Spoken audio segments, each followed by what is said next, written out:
I swear, I'm not making more than one video in the same night. We also have another critique, once again from youngwritersonline.net.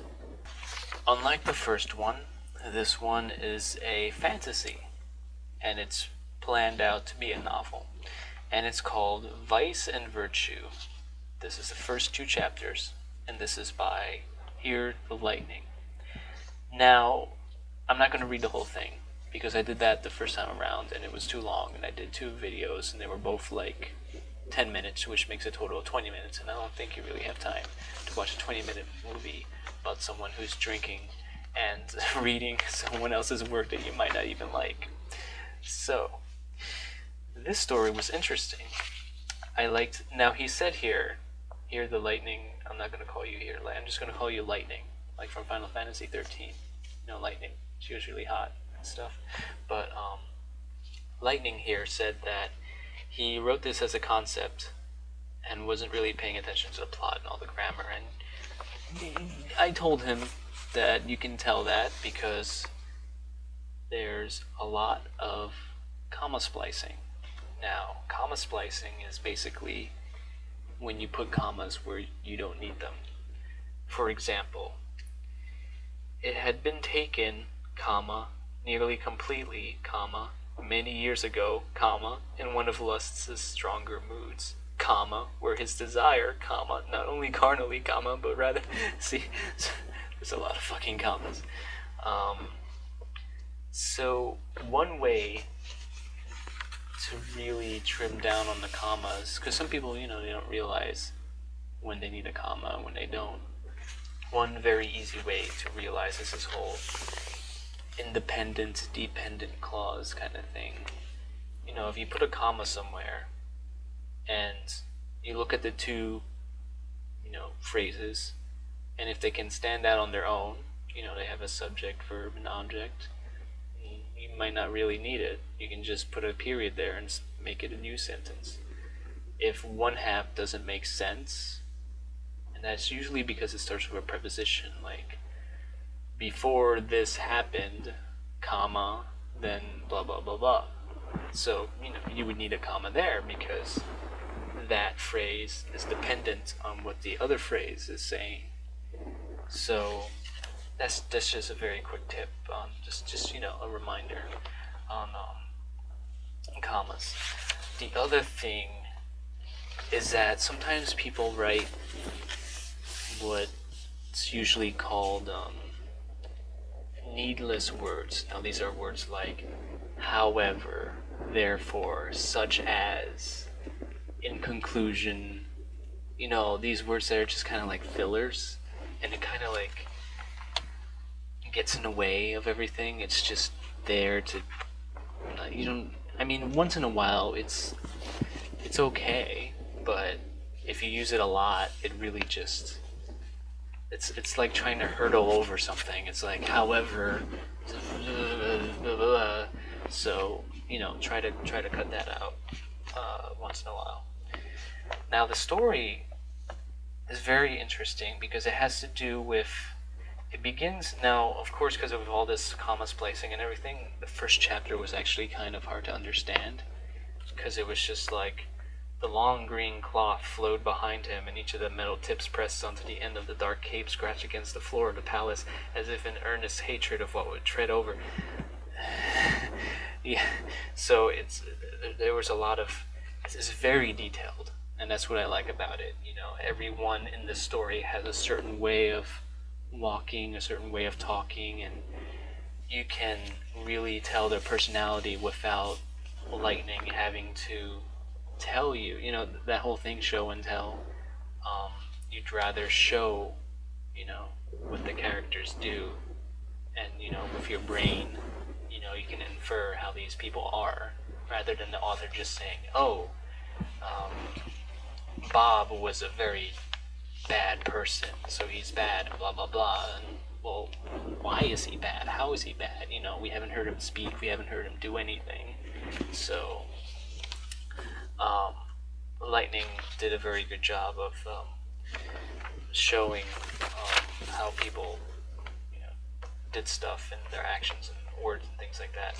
Now, this whole story has to do with the 7 deadly sins, and before you think that's cliche, because that's been done before, there's also, you know, the is it 7 virtues too? Because I know the church did a long time ago, you know, the 7 deadly sins, but they also did, or was it 5 cardinal virtues?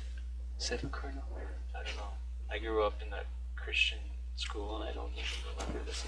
But the cardinal virtues, I think, is called, and patience shows up as a character. So all these ideas are characters, and it starts off with envy, and apparently envy has some beef with lust, because lust stole this sensor. It's like this weird object that can like tell you where anything is, and it's really interesting because it's assumed that for each deadly sin character, the sensor makes them find what they're looking for. For example, gluttony shows up. Gluttony shows up as an old woman, which is weird but interesting. An old woman isn't the first thing that comes to mind when I think of gluttony, but patience. Gluttony is talking to patience about the whole deal with lust stealing the sensor from envy, and patience is thinking about how gluttony would use the sensor, but then he realizes, gluttony is gluttony. The sensor's just going to show her anything that she really wants at any given moment because she's gluttony. So, if she wants something to eat, it's just like, oh, there's a hamburger or something like that. Now, the first thing that I thought about when I read this was Full Metal Alchemist, the anime manga, if you've ever read it. And the bad guys in Full Metal Alchemist are based off the 7 deadly sins. They have envy, gluttony, lust, and I haven't finished the series, so I don't know if they go on to the other ones. But the thing with the 7 deadly sins is that for some reason, and this is, you can find it on DeviantArt and just like in general, and even you might think, when you think of envy and lust, you think of it being personified by a woman, just like in Full Metal Alchemist. But in here, envy and lust are actually males, and I find that very interesting. That's about it. There's not much that I can say because this is only the 2 chapters, and they were actually pretty short.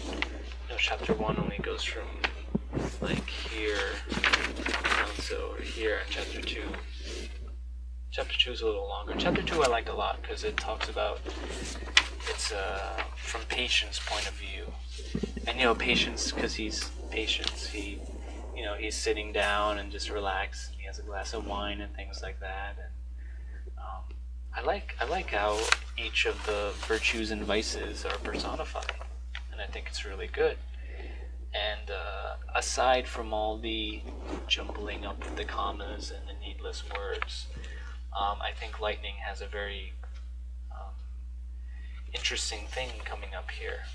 So, if you want to take a look at it, just message me on YouTube and stuff, and I'm sure Lightning will let me have you take a look at this if you're interested in it. But yeah, there we go with our second critique, and that was a lot shorter than the first one. Now, the drink that we have for tonight, I was actually having this for the Yoshi's Island video. This is a rum and coke, also known as a Cuba Libre, because something historical happened with rum and coke in Cuba. But this that I have now is a Coke and Bacardi, and it had ice, but the ice already melted. Now, I typically don't like it with Bacardi because Bacardi has this. It's weird. I'm trying to describe the taste of it, and it's hard. It's hard to describe taste sometimes. But with Bacardi, I get like this. But I typically take it with Captain Morgan. I love Captain Morgan, so I would prefer more Captain Morgan and Coke rather than Bacardi. And also, I like to have ice in it because if you just do it, I mean, now it's okay because I had ice in it, but it just feels lighter. Not lighter. I don't know. It just feels better if you have like ice in it, on the rocks. And then what else did I want to say about this? Oh, right. If you ever want to get a rum and coke in Fridays, don't. I mean TGI Fridays. Yeah, don't do that. I think I'm not sure. Did it do rum and coke or Jack and Coke? Yeah, there's different variations of it. Like they could do Jack and Coke, whiskey and Coke, or rum and Coke. But it's very they give you like a very small glass, and they put so much ice that it's like so diluted, and it doesn't even it's like you pay $6 or so for like that tiny thing, and it's like that sucked. But Applebee's, I don't know. I went to like several different Applebee's and had rum and cokes there, and some of them were okay. In the long run, they were better than TGI Fridays. They had a bigger glass, almost as big as this one actually, and they had not as much ice in it. So I would prefer Applebee's rum and coke than TGI Fridays. Other than that, cheers.